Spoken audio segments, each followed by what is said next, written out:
नमस्कार साथियों, वेदांश की कहानियाँ यूट्यूब चैनल में आपका स्वागत है। आज मैं आपको बताऊंगा, कर्म बड़ा है या जप तप बड़ा है या सेवा बड़ी है। एक प्रसिद्ध संत मृत्यु के बाद जब स्वर्ग के दरवाजे पर पहुँचे तो चित्रगुप्त उन्हें रोकते हुए बोले, रुकिए महाराज, अंदर जाने से पहले लेखा जोखा देखना पड़ता है। चित्रगुप्त की बात संत को अच्छी नहीं लगी। वह बोले, आप यह कैसा व्यवहार कर रहे हैं? बच्चे से लेकर बूढ़े तक सभी मुझे जानते हैं। चित्रगुप्त बोले, आपको कितने लोग जानते हैं इसका लेखा जोखा हमारी बही में नहीं होता। इसमें तो केवल कर्मों का लेखा जोखा होता है। इसके बाद वह बही लेकर संत के जीवन का पहला हिस्सा देखने लगे।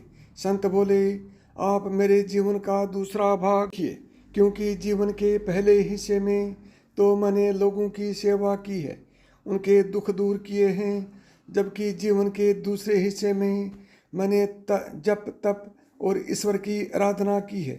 दूसरे हिस्से का लेखा जोखा देखने पर आपको वहाँ पुण्य की चर्चा अवश्य मिलेगी।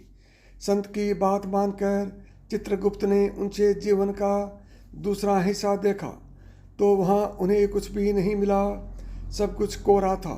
वह फिर से उनके जीवन के आरंभ से उनका लेखा जोखा देखने लगे।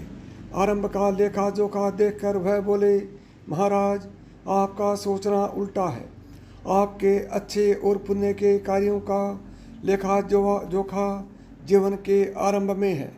संत आश्चर्यचकित होकर बोले, यह कैसे संभव है?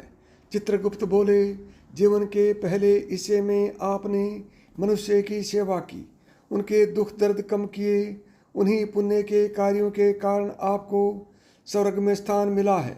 जबकि जप तप और ईश्वर की आराधना आपने अपनी शांति के लिए की है, इसलिए वे पुण्य के कार्य नहीं हैं। यदि केवल आपने जीवन के दूसरे हिस्से पर विचार किया जाए तो आपको स्वर्ग नहीं मिलेगा। चित्रगुप्त की बात सुनकर संत समझ गए कि जीवन में जप तप से बड़ा कर्म है। सच्चे मन से मनुष्य की सेवा करना ही सबसे बड़ा धर्म है।